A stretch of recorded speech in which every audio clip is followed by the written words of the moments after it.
How's it going, everyone? Happy Wednesday night. Welcome to CCM Live, and my name is Marcus. It is so good to see you. And there we go. Awesome. That worked. Perfect. Hey, it is episode 50. We've done 50 of these already. Can you believe it? I can't believe we've done 50. Thank you for being here. Thanks for everybody who chimes in, who sends comments, who hits that share button. Of course, we always appreciate it. So if you're watching right now, the best thing that you can do at this moment is hit share. So look, there you go. Share now. Now, when you hit share, you can scroll down, look, you can find individual people that you might think would love to be here, or you can just share it to your page.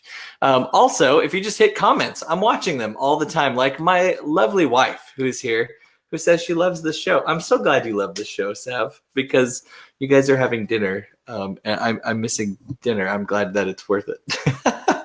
It is so good to be back in the middle of another week. We had a great chat with Tim Timmons yesterday, and now for episode 50, we've got you guys here. We've got Tasha Layton here. It's gonna be a fun time. So, what I need you to do is do all the emoji things when I welcome her, since I can't hear you clapping.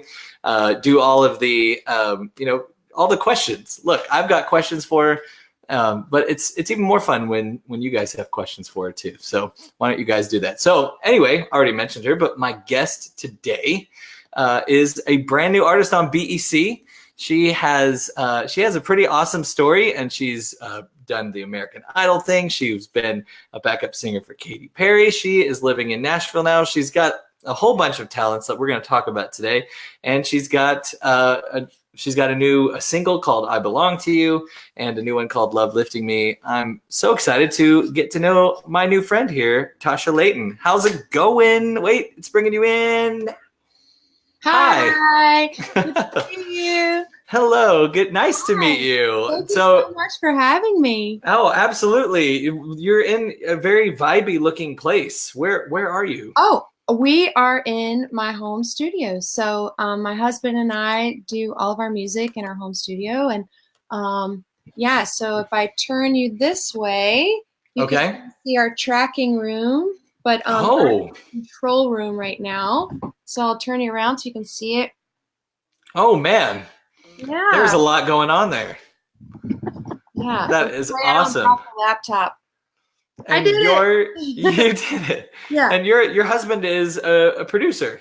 He is. He produces full time, and he also plays for Toby Mac. He's a member of Diverse City, and that's cool. Everything. He's kind of a freak of nature. He just he got awesome. A lot of talent when God was divvying it out. He just gave it out. So now I am not familiar with with who your husband is. What does he do in the band in Diverse City? He is the utility player, which means Everything. he plays everything. So his main instrument is trumpet, and then he plays military snare, percussion, keys, guitar. Wait, what's his name? Keith Smith. Keith Smith. Okay, cool. Well, that's awesome. Well, man, so he's got to be on the road all the time and working hard. Of course, you've got a studio too, so doing that whole thing too. Now, the way we begin these interviews with people, especially people we're just getting to know, is have you look around the room and find a random object that tells us a little bit more about you, Tasha. Oh, okay. Well, I don't have my guitar in here, but I could do you want to see the object or? Yeah, sure.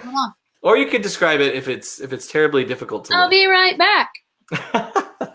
She's gone. That's it. Sometimes this question, people just leave. The interview's over. Yep, that's it. Nope, too personal. No, so this is not my guitar. This is my husband's guitar. I have a Gibson. He has a Taylor. Ooh. But this is a huge part of my story because my grandma taught me how to play guitar when I was in elementary school, and my first instrument, and I just I loved music, and it's been a part of me in my story for as long as I can remember. So guitar is really special to me. I don't play it a lot when I lead and when I sing, but I do play it a lot at home, and I learn songs on it and get ready for the weekend on it and everything. So yeah, I love my guitar. Awesome. I wish mine was in here because it looks better than Keith's. It's pretty as it should. It should. The you mentioned music being a big part of your story. Tell us how you got started and musical family. You mentioned your grandma. I think, a lot of my family members were in music. They all are musical somehow. I mean, my mom sang, my dad sings. He has a very special talent for whistling. So there's that. But my great aunts and my grandmother and my great grandmother, they all played banjo and piano. And I grew up in South Carolina in the country. So, a lot of Southern instruments. Yeah. Country instruments. Yeah, that's awesome. And I read your bio, and it said that you really got started in church. Playing a lot in church, and then you went through this really terrible church split. And sort of, what did that do as far as you as a worship leader and as a musician? And what did all that mean? That really affected me, and I think I went through a lot of pain in church, like many people do, because church is made up of people, and hurt people, and it's not perfect. And so went through a lot of pain with that, and just kind of walked away from the church, walked away from music altogether, because I was on the worship team at my church, and didn't do it again until the Lord really did a work in my heart, and he had to really heal that part of me before I came back to music. And I went to seminary to be a pastor. I didn't go to seminary or move to California to be in music. I went to be in ministry. I just ended up in music, and it's been kind of an amazing ride. I'd only been a worship leader before I did American Idol. And even after American Idol, when I got the call to audition for Katy Perry, I had only done church music, really. So my first non-church performance, if you will, was Madison Square Garden with Katy, and I was just flippant that it was happening, and it just wasn't real life. So rewind for a second. American Idol. Tell us about that experience. You made it pretty far.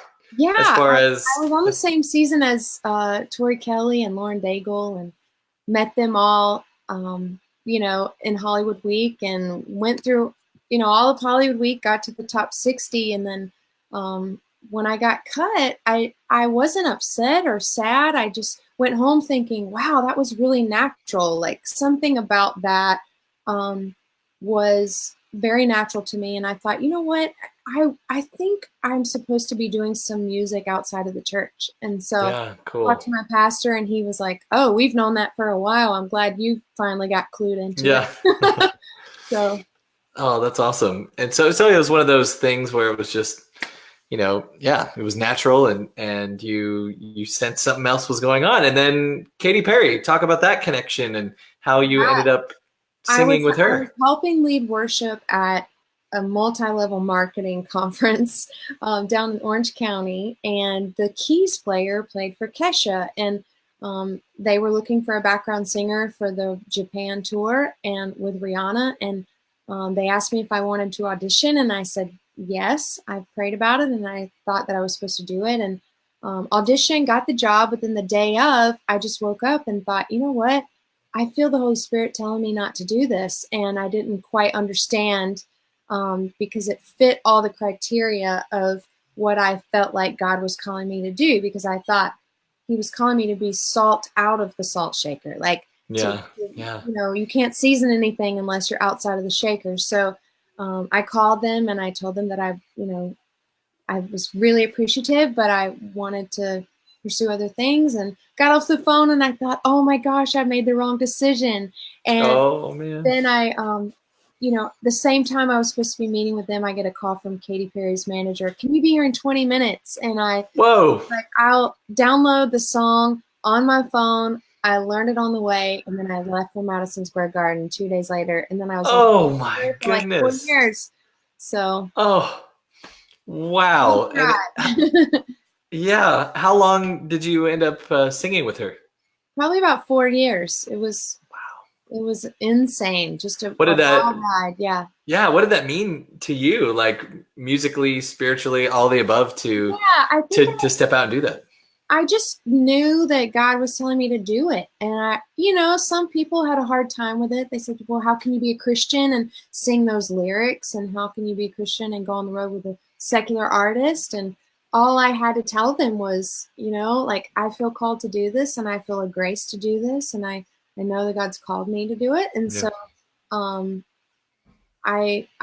eventually I won them over, so to speak, and they were Yeah, asking for totally. tickets for the show. But for a little while there, it was a little bumpy. But being on the road, it can be really lonely, and you're separated from your friends and family. You're in another country for 4 months at a time, and it's not an easy life. It looks glamorous. We did all the shows, Yeah. SNL, Today's Show, Letterman, all the stuff, Ellen, but it's not as glamorous as it looks. It's Yeah. it's a really Right. hard life. So um, very, Yeah. very hard as far as like travel and the atmosphere you're in all the time, constant pressure. And so that's why I tell a lot of young people who want to be in the music industry on that side of things. I'm like, it looks glamorous, but you just got to know what you're getting into, because you can gain the whole world and lose your soul.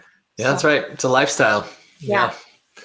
Man, well, you did that, and now you're making your own music. At what point did you know it was time to start seeing what you had to say? I think I had always wanted to do my own music, but I was really afraid. And I think I believed a lie, even from my childhood, that the enemy planted in my heart about not being good enough.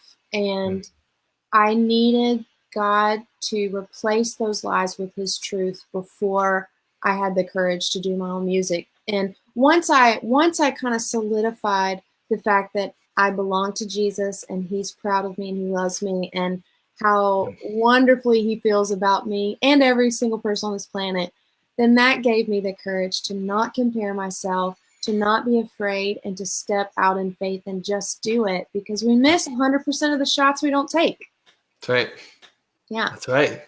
So then, yeah, but how did the process begin? Was it like, okay, I'm just gonna buckle down, write a whole bunch of songs? Did you have stuff stored up for years? Was it just Well, get in the studio, see what happens? I had a few ideas that I had been rolling, and I tried writing with other people in California, but it was really when I came to Nashville that I started writing more.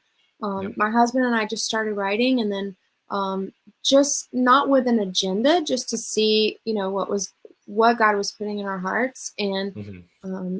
what came out of it were songs that connected really to the journey that I was on of inner healing and God changing those lies into his truth, like replacing those lies with his truth. And a lot of the music has to do with that. I love this idea of belonging that Brene Brown talks about. Like if you try to fit in, you have to change who you are. But if you belong, you just are who you are. And so then we wrote the song, I Belong to You. And what that means and how God is, your cheerleader standing on the sidelines, just cheering you on in life. And then kind of I went through that inner healing process and then wrote Love Lifting Me out of kind of a downcast season. And I was saying to my soul, I'm saying no to my downcast soul. I'm saying no to the lies I tell myself.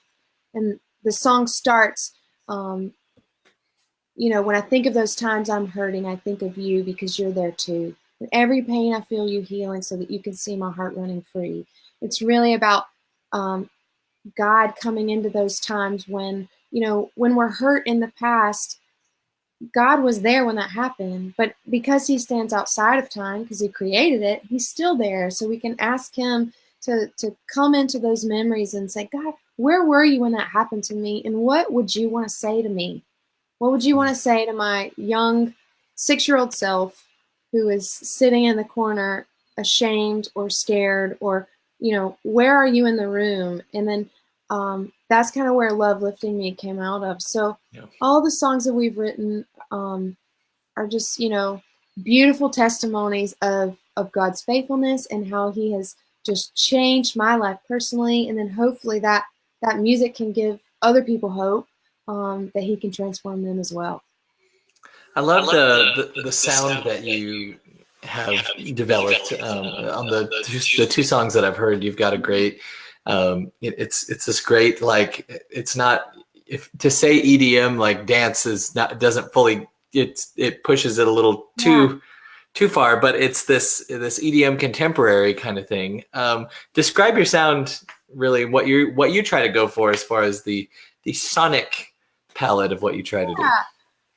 I was just trying to let myself be creative and not have any boundaries. I think it's easy when you start writing quote unquote Christian music to try to play by the rules. And the advantage that I believe I had coming into this process for this project was that I lived in California for 10 years. I didn't write with all the Nashville writers, and I just don't feel like I have any rules. Not that I would diss any Nashville writers. They're the ones teaching me to write. They're amazing, and that's, incredible. But there's a nice balance of them and their their songwriting process, and also my willingness to break the rules because I just don't know them. So that's kind of an awesome thing that, I saw as a weakness, but now God's showing me that's actually a strength. And so as far as the sound, I really just try to tell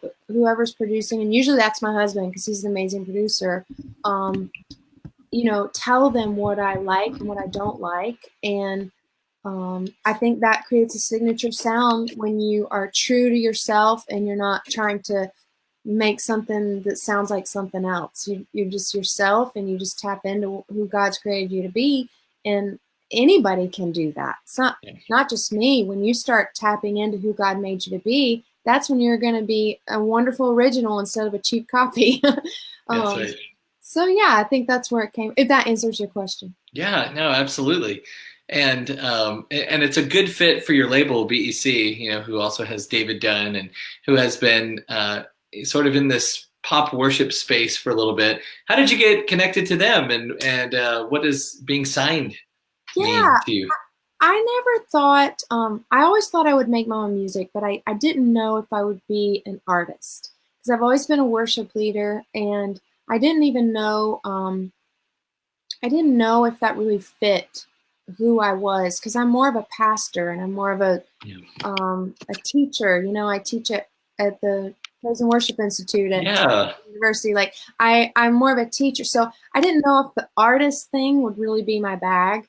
But I honestly just played some songs for a man named John Hartley, and he was very instrumental in Kingsway music in the UK, and Delirious' start and Matt Redman and Tim Hughes and all those guys. And I just love John, and I trusted him as kind of a father in the faith, so to speak, in the music industry. And I played some songs for him just in our car. Keith and I, we were sitting in the car with him, and I played some stuff that we were writing just because I was playing it for him. I didn't have any agenda. I didn't know his relationships or anything like that. And he said, you should try to put this out. Like you should do something with this. And I was like, well, I don't know what to do with it. Like I've never done anything like this. So that kind of led one thing to another. And then he's actually working with BC on the worship side of things. And so we just cultivated a relationship. Yeah.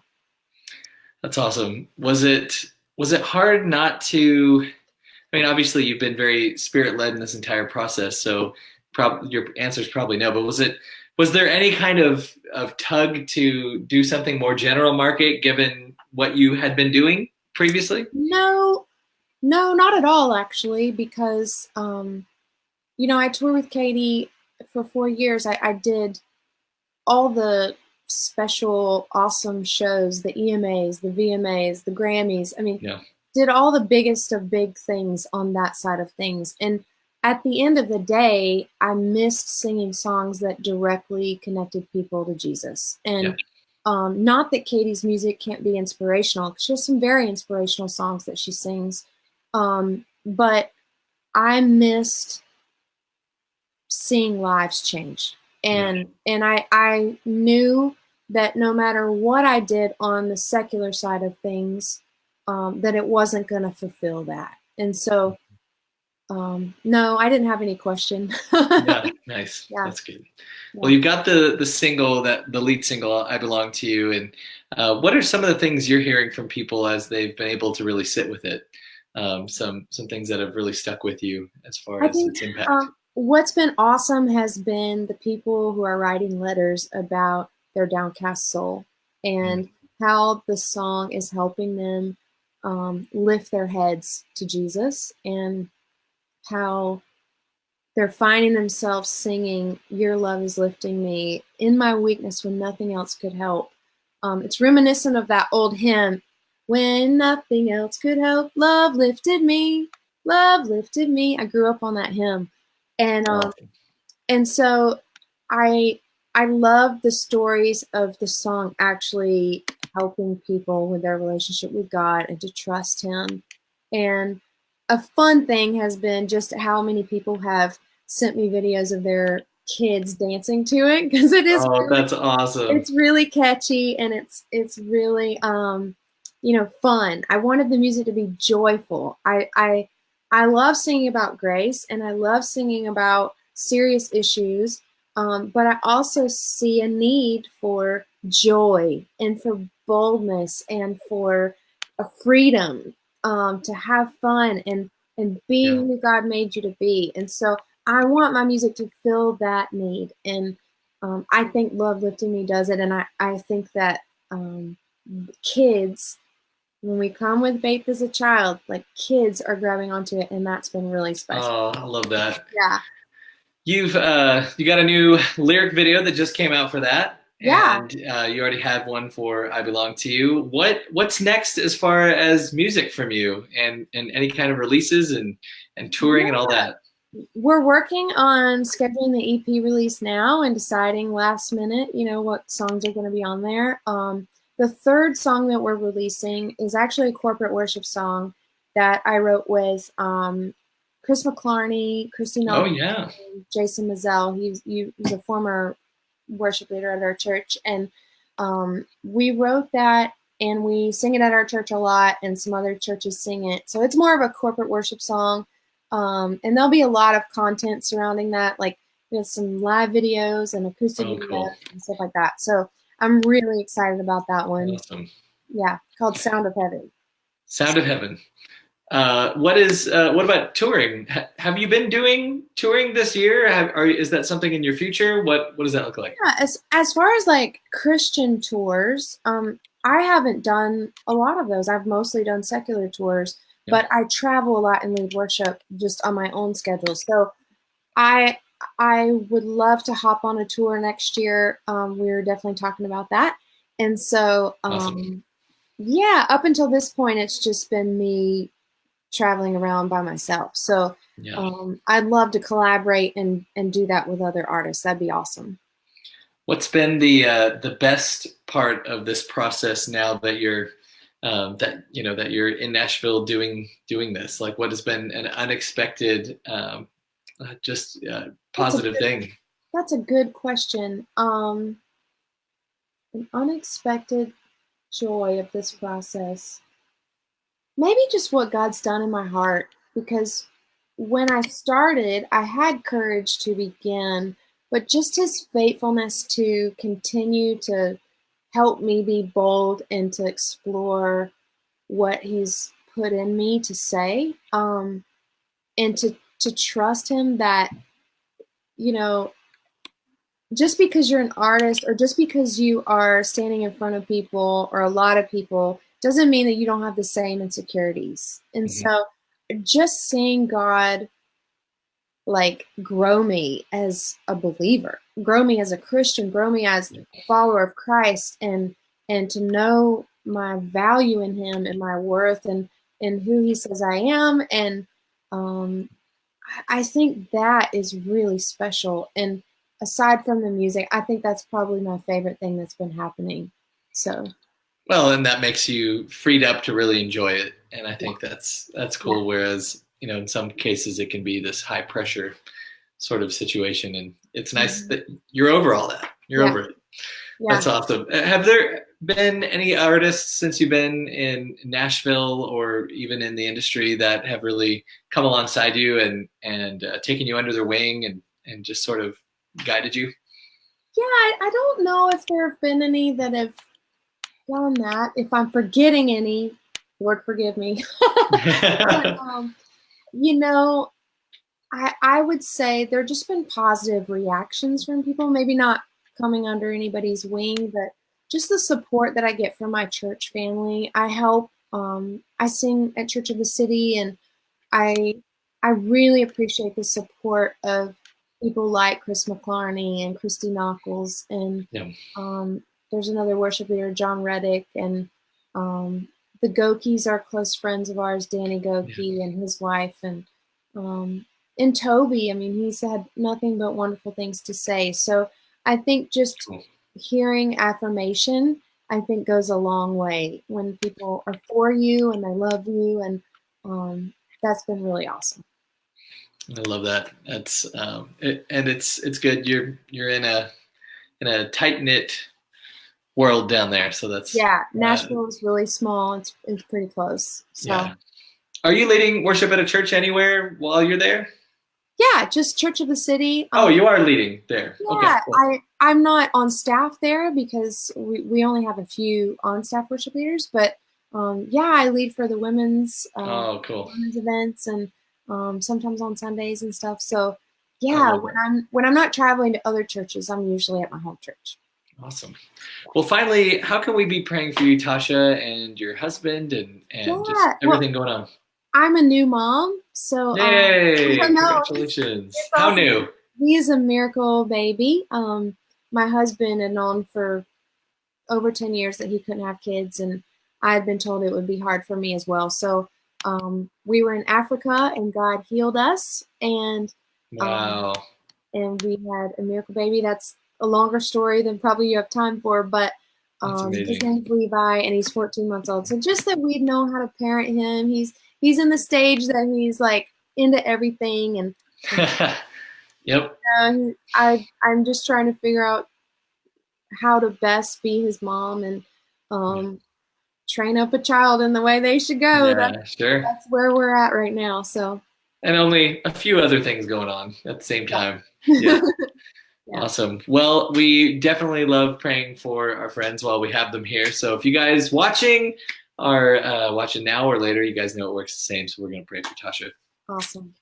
Lord, thank you so much just for seeing Tasha through a story of your faithfulness, of your grace, of your excitement to give her good things, to show different sides of yourself through music and through revealing who you are. We thank you for where she's at right now, Lord, even though it can be really busy sometimes and maybe not a lot of sleep probably sometimes. God, we just pray for your energy. We pray for your creativity, and we trust that you are doing really good things. And we thank you, Lord, that Tasha has been really enjoying the ride and has that perspective of your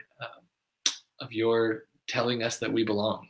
And Lord, let that message resonate in many, many different ways, many different venues through the EP that's coming, and in her home as she raises her young son, and in her marriage as well, Lord. And so we just pray, God, that you would you bring people around her who can continue to speak life into her, and wisdom and experience as she navigates what you have for her. We thank you for all of it, and we pray in Jesus' name. Amen.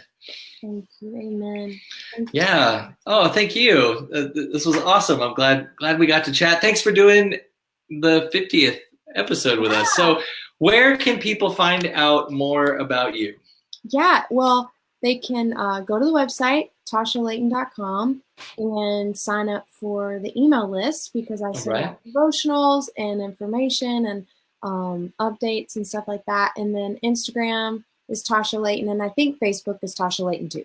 So that's pretty easy. So there you go. You can find out what she's cooking up next. I can't let you get out of here without asking the question. My mom, she tunes in every day from Portland. She's always watching. She wants to know if everybody has a dog. So look, she said, grab your dog.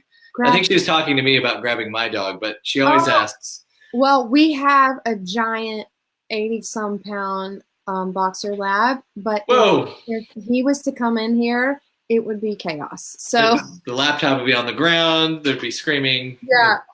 Let's see if I have a photo of him. So I'm glad you said grab your dog to me, Mom. She literally could not do it.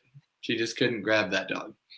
Oh, she's very happy you asked the question. He sleeps. He has a bed like down at the foot of our bed, but he prefers to sleep with us. Oh no! And then when Levi was really small, we would bring him in the bed too. So then it would just be us all piled in together. Yeah. Oh man. What would be funny is if the dog's bed was bigger than your bed. I think that'd be hilarious. This is him. All right. Ooh. Oh, that's a buff dog. No. You can't see him very good, but if you go to my Instagram, he's on there. All right. There you go. At Tasha Layton's Instagram. Wait, there it is. Tasha Layton. I'm going to put it right here so everyone can see it. There it is. Go find her. And pretty soon there's going to be an EP. So check that out too. Hey, have an awesome holiday season and a happy Thanksgiving and all that. And I'm sure we'll see each other again. Thank you so much. Yes. Thank you. All right. Thanks so much. Hey, everybody. That's what we've got today. Tomorrow is Newsboys. And I'm super excited to go see those guys. Also, again, special thanks to Tasha Layton for hanging out with us. And we did it. We made it through 50. It's amazing. Thanks for being here. If you missed any of the other 49 episodes, you can go over to ccmmagazine.com, click the Live with Marcus tab. They're all there. Or you can go to iTunes, and we have a podcast. So you search for CCM Magazine. The Live with Marcus podcast is on there. So all the episodes are there. You just won't get to see all the dance moves. It's just audio. We'll be back tomorrow. I don't know what it's going to look like when Newsboys United is here. I don't know if it's going to be at the same time. I don't know if it's going to be all the guys. It's going to be a mystery. So we'll figure something out, and we will see you guys tomorrow. All right? Bye.